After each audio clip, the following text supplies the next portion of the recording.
안녕하세요. 논일기 여러분. 파주나비나라 박물관에서 준비한 진로 연계 프로그램 환경 소확행으로 만나 뵙게 되었습니다. 여러분은 소확행이라는 말 알고 있나요? 몇 년 전 유행한 소소하고 확실한 행복이라는 뜻을 가진 이 줄임말은 일상에서 느낄 수 있는 작지만 확실하게 실현 가능한 행복을 일컫는 말이에요. 이 프로그램은 바로 이 소확행이라는 단어에서 아이디어를 얻어 출발하게 되었어요. 소소하고 확실한 행복도 있겠지만 우리가 실천할 수 있는 작지만 확실한 행동도 있다는 것을 알려주고 싶었답니다. 자, 이제 바로 프로그램의 순서를 알아볼까요? 먼저 각자의 환경 소확행을 이야기해보고 현재 우리가 살고 있는 지구에 어떤 문제들이 닥쳐 있는지 알아보아요. 그리고 이 소확행을 실천하는 사람들, 환경운동가를 함께 알아볼 거고요. 어쩌면 이러한 소확행의 첫걸음이 될 수 있는 고체 비누 만들기를 통해 함께 실천해보는 시간을 가져볼게요. 여기서 잠깐 들어가기 전에 이러한 프로그램을 기획할 수 있게 도와준 박물관 논일기와 함께 파주 나비나라 박물관을 간단히 소개할게요.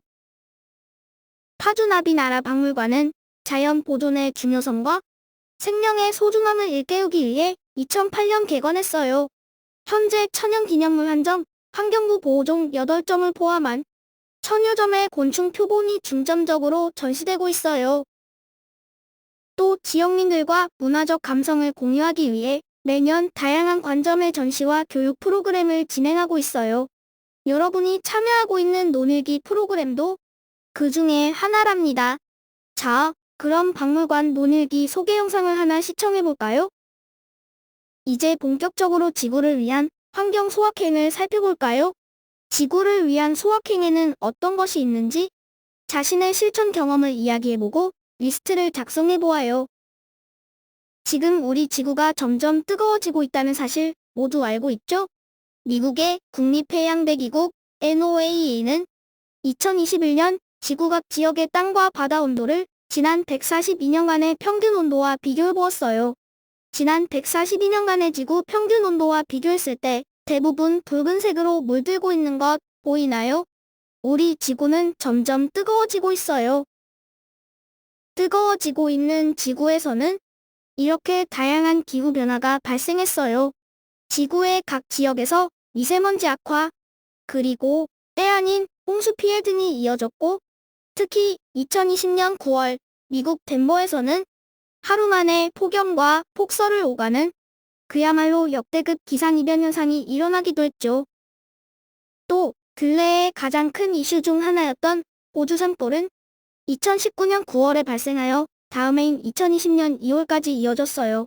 이후 동물 113종이 위기에 처했고 호주의 상징과도 같았던 코알라는 멸종 위기종으로 지정되기도 했어요. 전문가들은 산불이 시작되는 것보다 꺼지지 않고 오래도록 지속되는 것의 심각성을 말했어요. 그리고 그 원인에는 기후변화에 따른 문제가 있다는 점을 지적했어요. 멀리 다른 나라만의 이야기가 아니에요. 최근 강원도에서 발생했던 산불을 기억하시나요? 2022년 3월에 시작된 산불은 한 달간 꺼지지 않고 지속되었어요. 이처럼 다양한 기후변화 현상은 점점 우리 곁에 가까워지고 있답니다. 그렇다면 우리의 지구는 왜 이렇게 뜨거워지고 있을까요? 여기에는 다양한 원인이 있는데요. 여러분은 소의 방귀가 온실가스의 주범인 점 알고 있었나요? 두 번째, 쓰레기 증가. 세 번째, 화석연료 사용. 네 번째, 개발을 위한 무분별한 벌목까지. 이들은 왜 지구온난화의 원인으로 지목되고 있을까요? 첫 번째, 소나 양, 염소 등 되새김질을 하는 반추동물은 위가 4개에서 5개나 된다고 해요. 장에서만 메탄가스를 만들어내는 다른 동물들과는 달리 이들은 위에서도 메탄가스를 만들어내요. 그리고 위는 장에 비해 20배 이상 많은 메탄가스를 생성해낸다고 해요. 이들이 만들어내는 메탄가스는 전 세계 메탄 배출량의 37%에나 달한다고 하니 주범이라고 말할 만하겠죠. 두 번째, 많은 양의 쓰레기가 증가할수록 이를 처리하는 과정에서 역시 메탄가스가 배출되죠. 세 번째, 화석연료 사용. 화석연료를 연소시키는 과정에서 온실가스인 이산화탄소가 발생되어요. 네 번째, 개발을 위한 무분별한 벌목은 이산화탄소를 흡수할 수 있는 나무들을 사라지게 하고 개발된 도시에서는 앞에 1, 2, 3번과 같은 문제들이 생겨나요. 이렇게 악순환이 반복되고 있죠. 우리는 이러한 문제들을 어떻게 해결해 나갈 수 있을까요? 소, 양, 염소 등의 반추동물은 다양한 요리로 우리의 식탁에 오르게 되죠. 최근 수면 위로 떠오른 비건 운동의 움직임은 동물권이라고 불리는 동물의 생명 권리뿐만 아니라 환경 문제와도 연관이 있답니다. 육식은 줄이고 채식을 늘리며 환경 문제에 대응하는 건 어떨까요? 두 번째, 음식물 쓰레기를 줄이고 플라스틱 사용을 줄여보아요. 폐기되는 쓰레기의 양을 줄이는 거죠. 이와 관련해서 제로웨이스트라는 단어 역시 우리에게 친숙해지게 되었어요. 다양한 제로웨이스트 활동에 관심을 갖고 실천해보는 것도 좋을 것 같아요. 세 번째, 신재생에너지 발전소로 전환하기. 화석 연료가 아닌 물, 바람, 햇빛, 지열 등과 같은 재생이 가능한 에너지를 변환하여 산업체를 운영한다면 개인의 실천보다도 더 큰 효과를 볼 수 있겠죠. 네 번째, 무리한 개발은 줄이고 나무를 심어 이산화탄소 흡수율을 늘려가야 해요. 환경 오염이 계속된다면 앞서 살펴본 것과 같은 이상기후가 지속될 것이고 감염병 증가 및 대기오염이 악화되는 등의 문제가 발생할 거예요. 또 이제는 화면의 북극곰만이 아닌 점차 증가하고 있는 멸종위기종들을 보호하기 위해 책임감을 가져야 한답니다. 우리의 손에서 시작된 환경오염은 결국 우리의 일상에 악영향을 끼칠 거예요. 그렇다면 지구를 지키기 위한 소소하고 확실한 행동에는 어떤 것이 있을까요? 잠시 영상을 멈추고 다양한 의견을 나누어 보아요. 어떤 이야기들을 나누어 보았나요? 잘 모르겠다면 화면을 주목해 주세요. 우리가 바로 실천할 수 있는 소소하고 확실한 행동들이랍니다. 이미 환경 소확행을 실천하고 있는 친구들이 있나요? 자신의 환경 소확행 실천 경험을 마음껏 자랑해 주세요. 지금까지 함께 알아본 환경 소확행을 적극적으로 실천해오고 있는 사람들이 있어요. 바로 환경운동가입니다. 이들이 어떤 일을 하고 있는지, 그리고 대표적인 환경운동가에는 누가 있는지 알아보고 환경부에서 지정한 우수환경 도서도 소개할게요. 환경운동이란 무엇일까요? 바로 자연 환경의 보호와 유지를 위해 벌이는 사회운동이에요. 사회운동이라고 하니까 너무 큰일로 다가오는 것 같나요? 환경운동은 생각보다 어렵지 않아요. 앞서 우리가 살펴본 환경 소확행 모두 환경운동의 하나라고 볼 수 있죠. 그중 하나의 예로 스웨덴의 플로깅을 소개합니다. 플로깅은 쓰레기를 주우며 조깅을 한다는 뜻의 합성어예요. 플로깅 활동은 우리나라에서도 찾아볼 수 있는데요. 줍깅이라는 이름으로 불리고 있답니다. 그리고 우리보다 좀 더 전문적으로 환경보호 활동을 진행하고 있는 여러 환경단체들을 후원하는 것도 큰 도움이 되죠. 많은 개인들이 모여 보다 체계적이고 전문적으로 환경보호에 대해 논의하고 또 실천하고 있는 환경단체들도 알아볼까요? 이들은 정부에게 환경정책을 제안하기도 하고 그들이 실시하고 있는 환경정책을 감시하기도 합니다. 한 개인들만의 실천과 더불어 기업체와 국가적인 실천이 반드시 필요하기 때문이죠. 또 시민들을 모아 환경 캠페인을 실시하기도 하고요. 보다 직접적으로 생태보건 활동을 전개하고 이와 관련된 연구를 실시하기도 하죠. 오른쪽 칠판에 세계 3대 환경보호단체가 보이나요? 여러분에게도 익숙한 단체들일 것이라 생각해요. 첫 번째, 그린피스는 1971년 설립된 국제환경보호 단체로서 핵실험 반대와 자연보호 운동 등을 통하여 지구의 환경을 보존하고 평화를 증진시키기 위한 활동을 하고 있습니다. 두 번째, 세계자연기금 WWF는 1961년 설립되었으며 세계의 야생동물 및 원시적 환경을 보호하기 위한 국제환경단체예요. 특히 멸종위기종을 후원하는 활동을 중점적으로 진행하고 있죠. 마지막으로 지구의 법, 프렌즈 오브 디 얼스는 지구온난화 방지, 산림 보존, 생물 다양성 보존 등 다양한 분야에서 활동하고 있어요. 그렇다면 한국에는 어떤 단체들이 있을까요? 바로 방금 전 살펴본 프렌즈 오브 디 얼스의 한국 지부인 KFEM 한국환경운동연합을 먼저 소개할게요. 이곳은 지구환경 보호를 목적으로 결성된 민간 환경단체들의 연합체예요. 또 녹색연합은 특히 한국 국토의 오염 방지를 목적으로 백두대간, 야생생물 보호, DMZ 보전 등 다양한 사업들을 운영하고 있죠. 관심 있는 친구들은 오늘 소개한 단체들을 직접 검색해보고 활동에 참여해보아도 좋을 것 같아요. 이러한 개인들의 행동이 모이고 실천이 모이면 결국 하나의 큰 목적, 환경 보전으로 나아갈 수 있어요.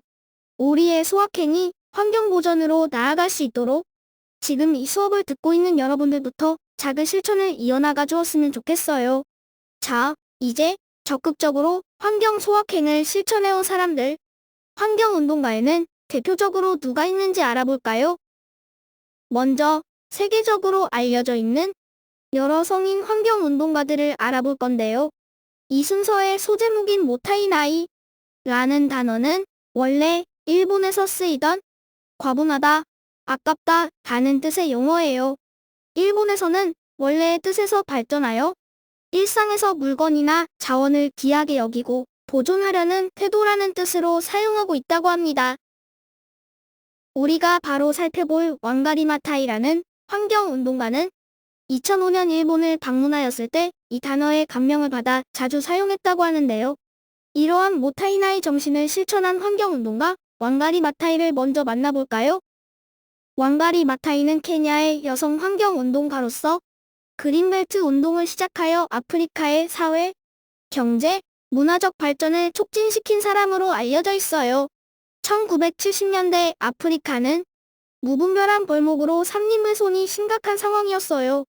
당시 케냐의 대학교에서 교수직을 맡고 있었던 왕가리 마타이는 황폐화된 자연을 복구시킬 필요성을 느꼈고 당시 아프리카에서 일자리가 없어 가난했던 여성들을 중심으로 나무 심기 활동을 이어갔죠. 그 결과 1977년에 케냐의 나무 한 그루에서 시작한 그린벨트 운동은 아프리카 전역으로 확대되어 2003년 3천만 그루 이상의 나무가 심어질 때까지 이어졌답니다. 그야말로 한 개인의 실천이 큰 결과를 가져온 사례라고 할 수 있겠죠? 두 번째로 소개할 환경운동가는 제인 구달입니다. 침팬지를 비롯해 모든 동물과 자연을 좋아했던 제인 구달은 생애 전반에 걸쳐 침팬지 연구를 이어나갔어요. 1977년에는 야생동물 연구와 교육, 보전을 목표로 제인 구달 연구소를 설립하였고 1991년부터는 자연과 동물을 사랑하고 서로를 존중하도록 가르치는 환경, 봉사운동인 뿌리와 새싹 운동을 시작했죠. 현재는 세계적 풀뿌리 운동으로 발전하여 많은 사람들이 함께하고 있답니다. 뿌리와 새싹 운동은 현재 한국에서도 함께할 수 있어요. 생명다양성재단에서는 화명과 같이 다양한 활동을 지원하고 있어요. 크게 동물과 환경, 이웃으로 분야를 나누어 우리가 해나갈 수 있는 다양한 행동과 실천들을 돕고 있죠. 그녀의 뜻에 동참하고 싶다면 뿌리와 새싹 운동을 기억하고 함께 참여해보아요. 세 번째, 반시계로입니다. 반시계로는 자신만의 방법으로 종이, 대나무 등을 활용한 자연 친화적인 건축을 이어오고 있죠.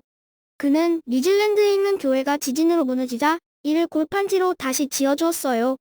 또 세계 곳곳에 재난, 분쟁 지역을 찾아가 종이, 대나무, 천, 플라스틱 등 가치 저렴하고 재활용이 가능한 자재로 난민 임시 보호소를 조성하기도 했답니다.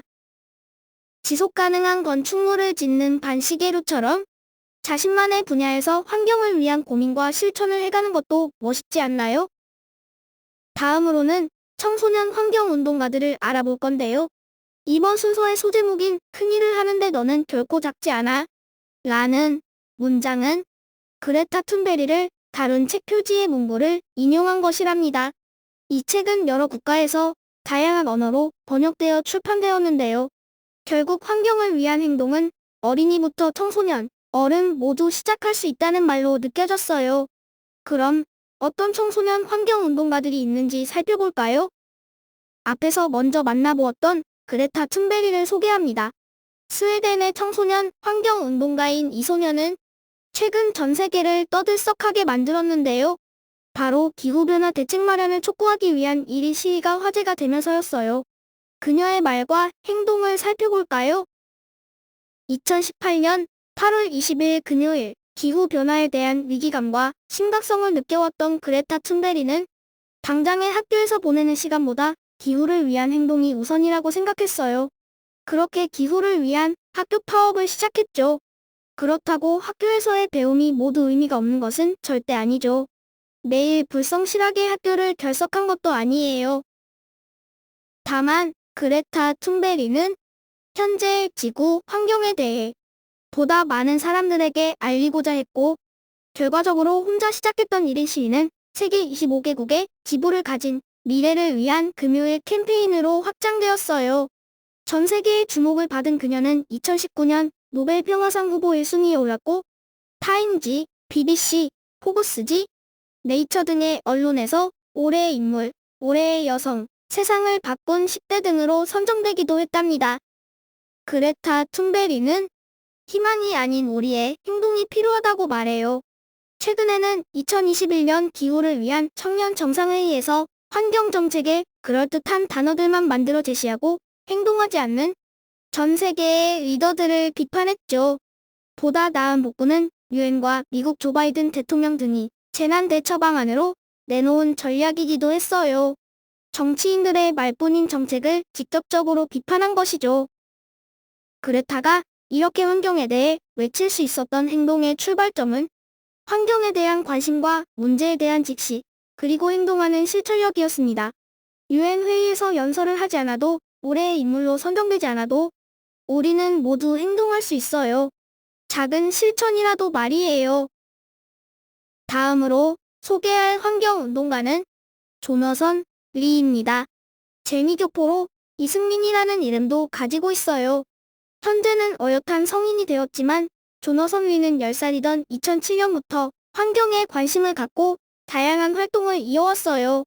10살 당시 다큐멘터리에서 빙하가 녹아내리는 장면을 본 후 환경에 대해 고민하며 고 그린맨이라는 동화를 연재하게 되었어요.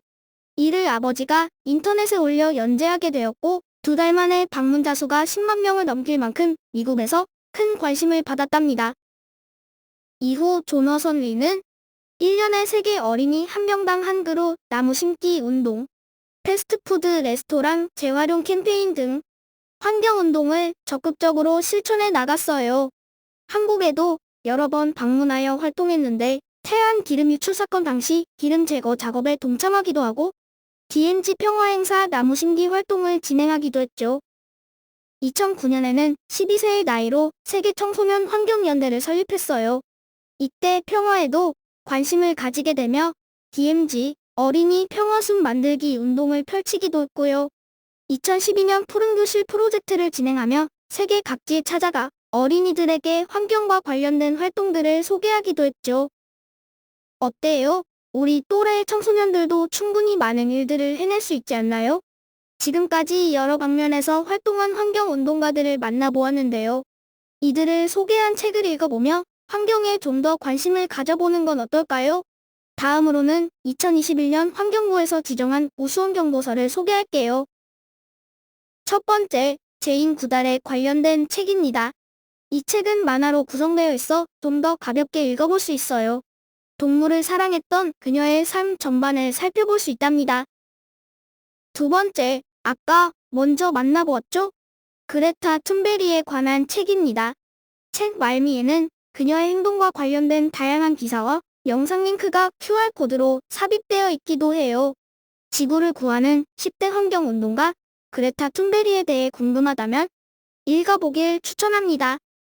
세 번째, 내일을 바꾸는 작지만 확실한 행동이에요. 다양한 일러스트와 함께 지구환경의 중요성과 환경오염의 심각성에 대해 이야기하고 있답니다. 네 번째, 우리가 가장 먼저 만나보았던 왕가리 마타이에 관한 책이에요. 작은 일, 작은 실천, 작은 행동, 우리가 오늘 내내 이야기해왔던 내용의 핵심이죠. 왕가리 마타이가 어떤 실천을 해왔는지 알아볼 수 있는 책이랍니다. 그렇다면 우리 함께 지구를 위한 환경 소확행을 실천해볼까요? 지구비누 만들기 시간입니다. 구성품은 화면의 사진과 같아요. 원래는 플라스틱 눈알이 들어있었지만 다 쓰고 나서 하수구에 들어갈 수 있고 플라스틱 눈알에 붙인 지구비누보다는 직접 다양한 얼굴을 그려보는 것이 좋겠다고 생각하여 제외했어요. 자, 그럼 준비물을 살펴보았으니 본격적으로 시작해볼까요? 만들기는 어렵지 않으니 천천히 따라해볼까요? 먼저 하늘색 비누 2개와 연두색 비누 1개를 뭉쳐 각각 동그랗게 만들어주세요. 다음으로 동그란 모양이 된 하늘색 비누를 지구비누 만들기 페이퍼의 크기에 맞게 손으로 눌러줍니다. 이제 연두색 비누를 조금씩 뜯어내어 앞뒷면을 자유롭게 꾸며주세요. 얇은 펜 등으로 지구의 표정도 그려보아요. 마지막으로 배경 페이퍼와 별비즈로 장식해주세요. 모두 완성되었다면 투명 케이스를 조립하고 비누를 넣어주세요. 나만의 지구비누 만들기 완성이에요. 어떤 표정과 모양을 가진 비누를 만들었나요? 구매할 때마다 플라스틱 케이스를 사용하게 되는 액체 비누보다는 환경을 생각하여 고체 비누를 사용해보아요. 오늘의 프로그램은 여기까지입니다. 이제 내용을 간단히 정리하고 설문지를 작성해보아요. 먼저 우리가 할 수 있는 소소하고 확실한 행동, 환경 소확행에 대해 이야기를 나누어 보았어요. 지금 우리 지구 환경 오염의 심각성도 이야기해 보았죠. 그리고 이러한 지구를 지켜나가기 위한 소확행을 실천하는 사람들, 환경운동가에 대해 알아보았어요. 모타이 나이를 외치며 나무를 심었던 왕가리 마타이, 동물과 자연을 사랑하며 뿌리와 새싹운동을 이어오고 있는 제인구달, 친환경 건축가 반시계로까지 세계적인 환경운동가들을 알아보았죠. 그리고 우리 또래의 청소년 환경운동가 그레타 툰베리와 조너선 리에 대해서도 살펴보았어요. 환경운동과 실천에는 나이가 중요하지 않았죠? 큰 일을 하는데 우리는 결코 작지 않답니다. 마지막으로는 고체 비누인 지구 비누를 만들어 보았어요. 자, 이제 설문조사를 통해 오늘의 프로그램에 대해 다양한 의견을 남겨주세요. 여러분의 적극적인 설문조사 참여는 추후 더 좋은 프로그램을 만드는 데에 큰 도움이 된답니다. 오늘의 프로그램이 여러분에게 다양한 자극으로 다가왔길 바라며 저는 여기서 인사할게요. 좋은 기회로 또 만나요. 감사합니다.